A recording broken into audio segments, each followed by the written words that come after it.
Welcome. Thanks for coming to watch this video. If you're new here, welcome. I hope to earn your subscription. This video is about gestures and touch stuff. I thought I'd touch on the January 2022 update to the Surface Duo 2 and tell you what I think about the gesture response. Microsoft worked on the touch response, and hey, tell me what you think after watching. Alrighty, thanks for coming to watch the video.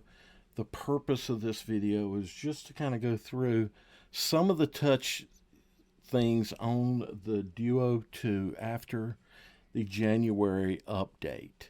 Now, a lot of these things actually were improved earlier in the month when some of the Microsoft Launcher builds came out, but a lot of you didn't receive that until the January update. First one I'm going to go over is the home gesture. This is my home screen. You can see the clock there to help identify that we are on the home screen, and you can see that my screens do return. So I'm going to put it all the way out on the very end. As you see there, a very light flick, and the screens return back to home. So that's the home gesture. Now, there is a gesture that some people call home. A little pet peeve of mine. Let's take a look at it. I'm going to first execute another gesture that's an up gesture, and that is the one to bring up the task list. And that one starts down here and goes up into the screen. You select your app, and there's Microsoft Edge. Now, you notice that there's a white handle down here at the bottom. What I'm going to do is I'm going to move my screens off of the home screen. You don't see the clock up there, right? So I'm going to take that handle and flick. And I threw it into the task list. I did not go back to the home screen. So it's just a little pet peeve of mine. That gesture only exposes the screen that was behind it. Does not send the screens back to home.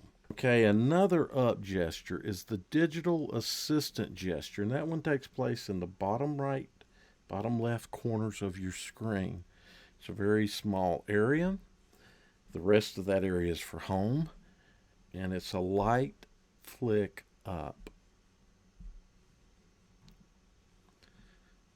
Okay. Another up gesture is the one that brings up your app tray. And this one's going to start out here in the screen area and go up, and it is based upon the velocity, the speed of the gesture. You go slow, you'll bring it up slow.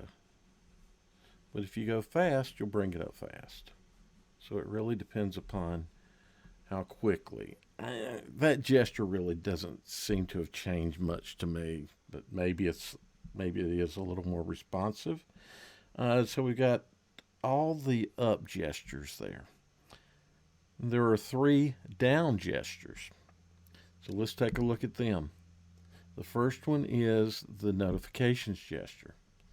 So I think this one maybe has gotten a little better with the updates. Now it's just a light flick and it comes down. That one's near impossible not to execute now.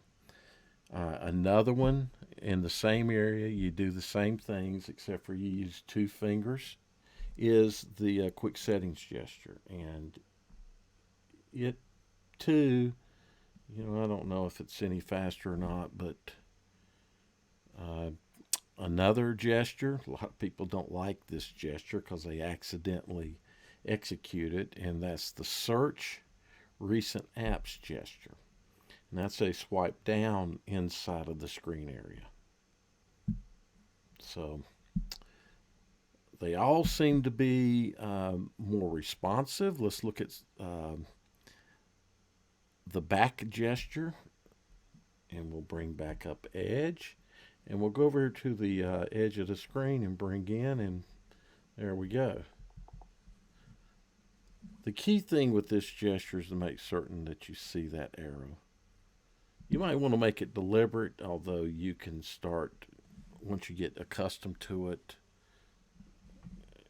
I don't ever look for the arrow. Another gesture, which is not navigation gesture, but is a gesture you may use, and that is, say you want this app on this screen. Well, let's look and see.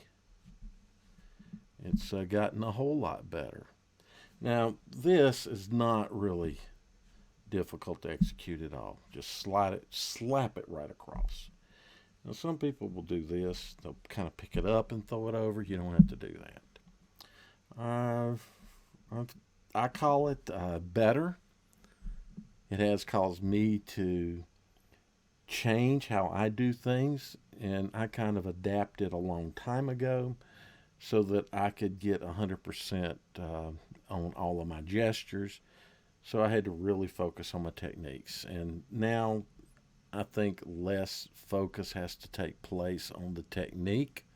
It does seem to be, the screens seem to be more responsive. So I give it a thumbs up. Hopefully you give this video a thumbs up. Give me some comments. I love feedback. Tell me what you'd like to see. And share this if you found any value in it so others can see it. And thanks for coming to watch the video.